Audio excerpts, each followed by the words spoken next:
Rara vez un canal que nace para contar historias se detiene a hablar de sí mismo. Y aún más raro es admitir que una historia, por muy famosa que sea, ha sido contada de la forma equivocada durante décadas. Pensé que este video sería breve. Pensé que sería solo una aclaración. Pero mientras más investigaba, más entendía que no estaba haciendo una corrección. Estaba entrando a un laberinto de mitos que habían crecido alrededor de una tragedia real. La historia del USS Indianapolis no necesitaba adornos. No necesitaba exageraciones. Ya era suficientemente desgarradora.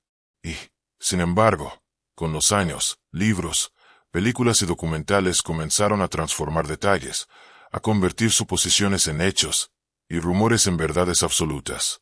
Peor aún, muchos de esos errores terminaron siendo aceptados incluso por sobrevivientes, por familias, y por quienes solo querían entender qué ocurrió realmente.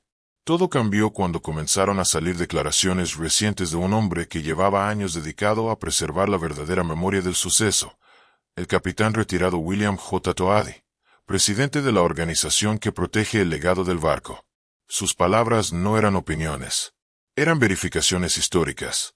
Archivos, declaraciones oficiales, registros que durante mucho tiempo no fueron tomados en cuenta. Así comenzó este viaje. No como una historia tradicional, sino como la reconstrucción de una verdad enterrada bajo capas de relatos equivocados. Había dos mitos en particular que no podía ignorar. Dos ideas que se repitieron una y otra vez, hasta quedar grabadas en la memoria colectiva como si fueran hechos innegables. El primer mito, que el capitán Charles McVay pidió escolta para su barco, y se la negaron. Durante años se repitió esa escena. El comandante preocupado. El manual naval exigiendo un destructor de apoyo. Las solicitudes rechazadas por oficiales lejanos. La promesa falsa de que no había submarinos enemigos en la zona. Y después, la consecuencia inevitable. El ataque en plena oscuridad. El barco destrozado por torpedos japoneses. Era una versión perfecta para una película. Tenía drama. Tenía injusticia. Tenía un culpable claro. Pero la realidad no era así. Cuando William Toady revisó los registros oficiales, encontró algo que nadie quería aceptar. El propio capitán McVay, durante su interrogatorio formal, declaró que jamás solicitó escolta. No lo hizo por una razón muy simple. No lo consideró necesario. La guerra estaba prácticamente en sus últimos días. Las zonas por donde navegaba el Indianapolis ya habían sido transitadas muchas veces sin acompañamiento. El mismo McVay había cruzado regiones similares antes, sin protección, y nunca pasó nada. Para él, este viaje era rutinario. Los libros antiguos decían otra cosa. Afirmaban que sí pidió ayuda, que fue rechazado. Incluso un libro famoso, respaldado parcialmente por el propio Toady en su portada, repetía esa versión. Pero allí estaba la contradicción. El autor del libro no estaba a bordo cuando ocurrió el desastre. Repitió lo que escuchó, no lo que pudo comprobar. Y fue así como una suposición se convirtió en hecho histórico. También aparecieron teorías mucho más oscuras. Algunas personas comenzaron a decir que el barco fue dejado sin escolta a propósito, porque antes había transportado materiales secretos relacionados con la bomba atómica. Se habló de conspiraciones, de oficiales corruptos, incluso de cooperación secreta con los enemigos. Era material digno de Hollywood, no de archivos oficiales. La verdad era más simple y más dolorosa. No fue una conspiración. No fue una traición. Fue una combinación de confianza, rutina y mala suerte. El submarino japonés comandado por Mochitsura Hashimoto simplemente cruzó en su camino. Un encuentro fatal, en el momento exacto, con una precisión mortal. Y así cayó el primer mito. Pero el segundo era todavía más fuerte. El segundo mito decía que el barco envió una señal de auxilio, y que esa señal fue recibida y deliberadamente ignorada. Durante años se repitió esa escena en libros y películas, operadores de radio escuchando el mensaje, oficiales dudando, remolcadores enviados al mar y luego llamados de regreso, hombres muriendo en el océano mientras alguien, desde un escritorio, decidía no actuar. Era una idea devastadora, porque convertía la tragedia en algo todavía más cruel. No solo murieron por el ataque, sino por la indiferencia de sus propios mandos. Pero al revisar los registros, apareció algo inquietante. No existe evidencia de que ninguna estación naval recibiera esa señal de auxilio. Sí, el barco intentó enviarla. Eso es un hecho. Los operadores hicieron su trabajo. Pero no hay registros técnicos verificables de que esos mensajes hayan llegado a una base oficial. Los libros contaban historias muy detalladas, nombres de marineros, horarios exactos, cabañas, linternas, literas, voces somnolientas, alcohol en el aliento de oficiales, sospechas, silencios. Todo muy cinematográfico. Demasiado perfecto. Y aunque esas personas existieron, sus historias nunca pudieron ser confirmadas de forma independiente. Cuando los historiadores navales revisaron los registros originales de radio, no encontraron huecos. No encontraron páginas borradas. No encontraron firmas alteradas. Modificar esos libros habría requerido la participación de decenas de personas, la reescritura completa de cientos de páginas, y un encubrimiento masivo sin ninguna filtración. Era sencillamente imposible.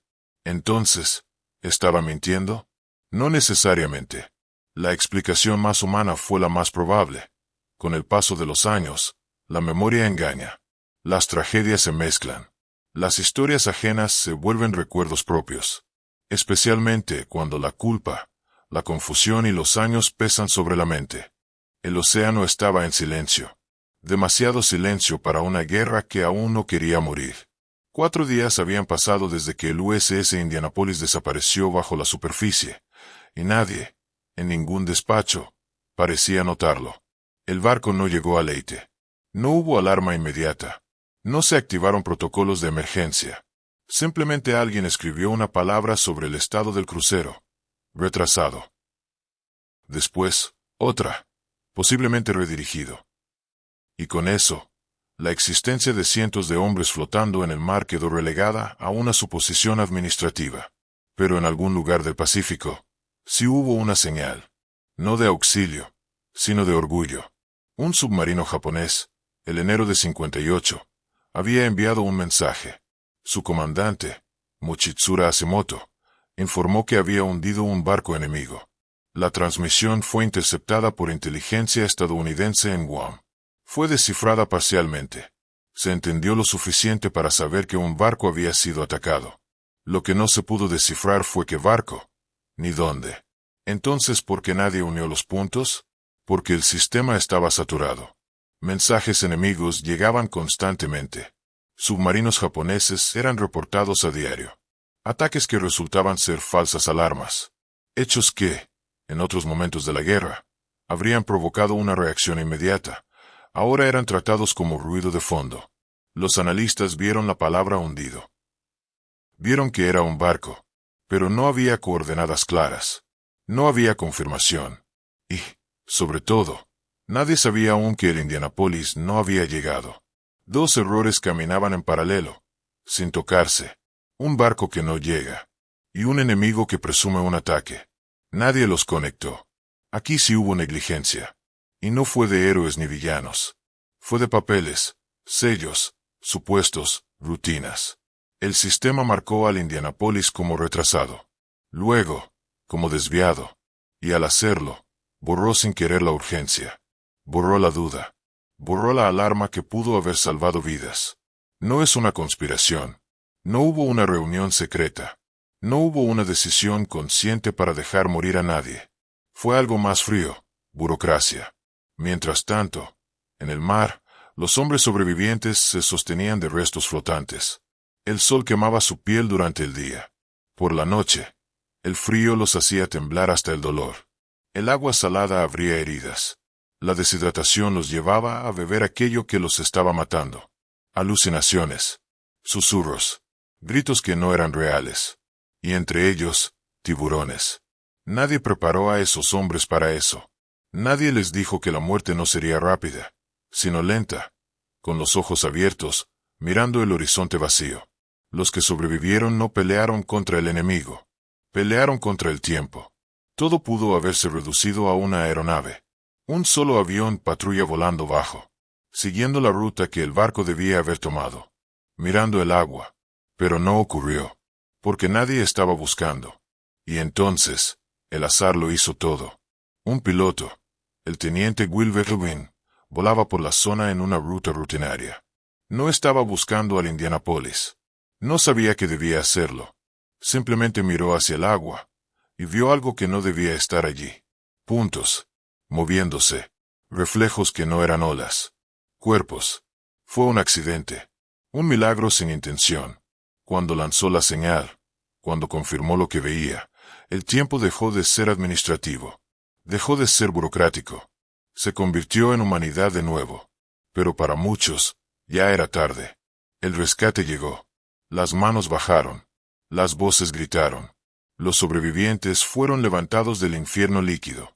De aproximadamente 1.196 hombres, solo 316 sobrevivieron. El resto quedó allá abajo, en el silencio. Y aún así, la historia buscó un culpable. La maquinaria necesitaba un rostro. Una responsabilidad individual. No un sistema fallido. No un procedimiento defectuoso. No una cadena rota. Necesitaban a un hombre. Y ese hombre fue Charles M. Sebay. Lo juzgaron. Lo señalaron. Lo hicieron cargar el peso de decisiones que no habían sido únicamente suyas. Lo marcaron con el estigma de haber fallado a su tripulación, aunque la verdad era más compleja, más sucia, más estructural. Años después, algunos sobrevivientes lucharon para limpiar su nombre, para devolverle la dignidad a alguien que nunca dejó de amar a su tripulación. Y lo lograron. Demasiado tarde para él. El tiempo no cura todo.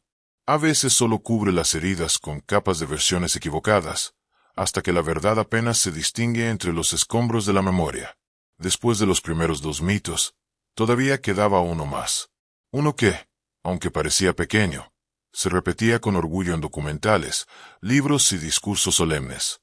Se decía que los hombres del Indianapolis habían sido testigos de uno de los momentos más icónicos de la Segunda Guerra Mundial, el izamiento de la bandera estadounidense en Iwo Jima. Durante años, esa imagen se asoció con ellos, como si hubieran estado allí, mirando desde la cubierta, observando cómo una bandera subía en medio del humo y la sangre. Pero los diarios de navegación contaban otra historia. Los registros del barco demostraron que, en ese mismo momento, el crucero se encontraba a más de 300 kilómetros de distancia, reabasteciéndose en alta mar. Sí, había participado en los bombardeos. Sí, fue parte fundamental de la operación. Pero no estuvo allí físicamente cuando la bandera se alzó. Parece un detalle menor. Pero en la historia, los detalles importan. Porque cuando uno cae, todos los demás empiezan a temblar. Sin embargo, quitar un mito nunca fue un ataque a los soldados. Nunca fue una negación de su valor. Al contrario, se trataba de devolverles algo más importante que la leyenda, la verdad. Había más historias, más adornos que se habían vuelto hechos. Rumores de cartas de odio guardadas por el capitán. Figuras de juguete encontradas en su mano. Últimas escenas diseñadas para romper el corazón de cualquiera que las escuchara. Pero incluso esas escenas, tan repetidas, tampoco estaban respaldadas por pruebas reales. Y aquí estaba la pregunta inevitable. ¿Es necesario exagerar el dolor para que la gente respete el sacrificio? La respuesta, después de todo este camino, fue clara: no. El verdadero respeto está en contar la historia tal como fue. Sin maquillaje, sin música añadida, sin dramatismo forzado. El legado del Indianapolis no vive en las mentiras que lo rodearon. Vive en los nombres de los hombres que sobrevivieron. Y de los que no. En el trabajo silencioso de quienes, décadas después, decidieron limpiar la historia. Uno de ellos fue el capitán William J. Roady. Un hombre que no buscaba fama. No buscaba aplausos. Solo una cosa: justicia histórica. Durante años, luchó contra versiones incorrectas, autores perezosos, guiones de Hollywood, y la comodidad de una mentira bonita. Porque a veces la verdad no es espectacular. A veces es fría, metódica y dolorosa, pero es necesaria. Ahora, la voz del narrador también cambia. Ya no habla solo como historiador. Ahora habla como ser humano. Este proyecto no fue fácil. Se tomó decisiones bajo presión, bajo enfermedad, bajo duelo, bajo cansancio. Hubo días sin dormir, días de duda, días donde parecía más sencillo subir el video y callar. Pero la conciencia no dejó. Y eso, en el fondo, también es parte de la historia. Porque no se trata solo de barcos, guerras o explosiones. Se trata de responsabilidad. Con quienes miran. Con quienes creen. Con quienes confían. A quienes llegaron hasta aquí, gracias. Gracias por escuchar algo más que una historia. Gracias por tener la paciencia de buscar la verdad entre tanto ruido. Y sí, hubo retrasos. Silencio. Promesas rotas. Expectativas que se quedaron en espera. Pero también hubo honestidad. Y habrá compromiso. De ahora en adelante, cada cambio se comunicará. Cada retraso será explicado. Porque quien escucha, merece respeto. A los que apoyaron. A los que permanecieron. A los que entendieron. Gracias. Esta historia dejó una marca. Y no fue por lo aterrador, sino por lo humano. Por el dolor. Por la pérdida. Y por la esperanza. En medio de todo, algo quedó claro. No hay necesidad de mitos cuando la verdad es suficientemente poderosa. El coraje no necesita exageración. El sacrificio no necesita adornos. Y la memoria no debería construirse sobre errores. El mar sigue en silencio. Pero las voces ya no. Y finalmente, desde lo más honesto del corazón, gracias por mirar. Y que Dios esté contigo.